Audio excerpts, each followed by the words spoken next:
بسم اللہ الرحمن الرحیم۔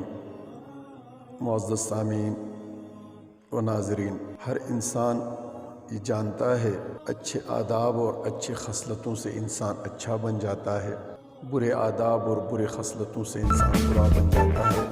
آج ہم اس درس میں کچھ آداب بیان کریں گے۔ ملاقات کے حوالے سے انسان جب دوسرے انسان کے ساتھ ملاقات کرتا ہے کون کون سے چیزوں کا لحاظ رکھنا چاہیے۔ سب سے پہلا ادب، جب کسی انسان کے پاس ملنے یا کچھ کہنے جاؤ اور اس کو کسی شغل مصروفیت میں دیکھو، مثلاً وہ قرآن کی تلاوت کر رہا ہے یا وظیفہ پڑھ رہا ہے یا قصداً تنہائی اختیار کیا ہوا ہے یا کچھ لکھ رہا ہے یا سونے کے لیے تیاری کر رہا ہے، یا علامات سے پتہ چل جاتا ہے کہ اس آدمی کی طرف متوجہ ہونے سے اس کو ضرر لاحق ہوگا، حرج لازم آئے گا یا کوئی گرانی ہوگی، پریشانی ہوگی، تو ایسے وقت میں اس سے سلام کلام کرنا بے ادبی ہے، اچھی بات نہیں ہے۔ اگر زیادہ ضرورت ہو اس سے پوچھ لیا جائے کہ میں کچھ کہنا چاہتا ہوں، اگر وہ اجازت دے تو کہہ دے، اگر نہیں تو وہاں سے چلے جائے اور کسی فارغ وقت میں آ کر اس سے اپنے بات کرے۔ دوسری ادب یہ ہے،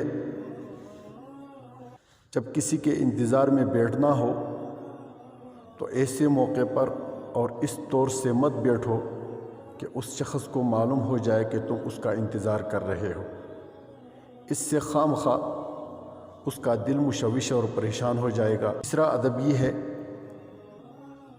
کہ ملاقات میں چونکہ مصافحہ کرتے ہیں تو مصافحہ ایسے وقت میں کرنا ضروری نہیں ہے کہ اس کے ہاتھ مصروف ہو، وہ کوئی کام کر رہا ہو یا اس کے ہاتھ میں کوئی چیز پکڑی ہوئی ہے، وہاں پر صرف سلام کرنا کافی ہے۔ چوتھی ادب یہ ہے کہ بعض لوگ صاف بات نہیں کہتے، کنایات استعمال کرتے ہیں یا آواز اتنی نیچے کر لیتے ہیں کہ اس کو سنائی نہیں دیتی، اس کو بار بار پوچھنا پڑتا ہے کہ آپ کیا کہنا چاہتے ہیں۔ یہ بے ادبی ہے، یہ اچھی بات نہیں ہے۔ پانچواں ادب یہ ہے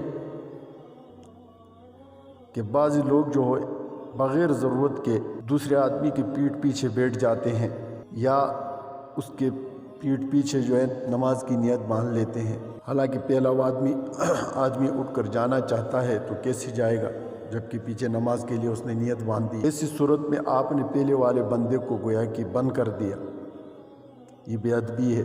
ادب نمبر 6 یہ ہے کہ بعض آدمی مسجد میں ایسی جگہ نیت باندھتے ہیں کہ گزرنے والوں کا راستہ بند ہو جاتا ہے، مثلاً دروازے کے سامنے یا دیوار کے ساتھ لگ کر۔ ایسی صورت میں وہ جو گزرنے والا بندہ ہوتا ہے وہ کہاں سے گزرے گا۔ ساتواں ادب یہ ہے کہ کسی کے پاس جاؤ تو سلام سے یا کلام سے یا روبرو آمنے سامنے بیٹھنے سے اپنے آنے کی اس کو خبر دو۔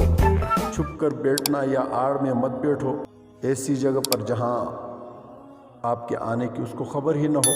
آٹھواں ادب یہ ہے، ایسے شخص سے کوئی چیز مت مانگو کہ قرائن سے یقین ہو کہ وہ باوجود گرانی کے بھی انکار نہ کر سکے گا، کہ اس کے لیے مشکل ہو لیکن پھر بھی اس کی مجبوری بن جائے وہ آپ کو دینا پڑے۔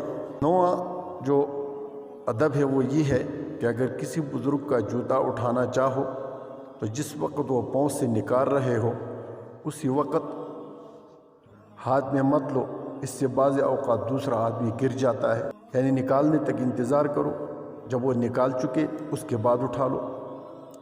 10واں ادب یہ ہے کہ بعض اوقات بعض خدمت دوسرے سے لینا پسند نہیں ہوتا، ایسی خدمت پر اصرار نہ کرنا چاہیے۔ خود مخدوم کو تکلیف ہوتی ہے اور یہ بات اس مخدوم کے صریح ممانعت یا قرائن سے معلوم ہوتی ہے تو خواہ مخواہ اس خدمت کے پیچھے نہیں پڑنا چاہیے۔ 11ویں ادب یہ ہے کہ کسی کے پاس بیٹھنا ہو تو نہ اس قدر مل کر بیٹھو کہ اس کا دل گھبرائے اور نہ اس قدر فاصلے سے بیٹھو کہ بات چیت کرنے میں تکلف ہو۔ 12واں ادب یہ ہے کہ مشغول آدمی کے پاس بیٹھ کر اس کو مت تکو، یعنی اس کو گھورو نہیں کہ اس سے دل بٹتا ہے اور دل پر بوجھ معلوم ہوتا ہے، بلکہ خود اس کی طرف متوجہ ہو کر بھی مت بیٹھو۔ ملاقات کے حوالے سے یہ 12 آداب آج کے درس میں یہ ہمیشہ اپنی زندگی کے ساتھ لازم پکڑیں۔ اللہ تعالی ہمیں عمل کرنے کی توفیق عطا فرمائے۔ وآخر دعوانا الحمدللہ رب العالمین۔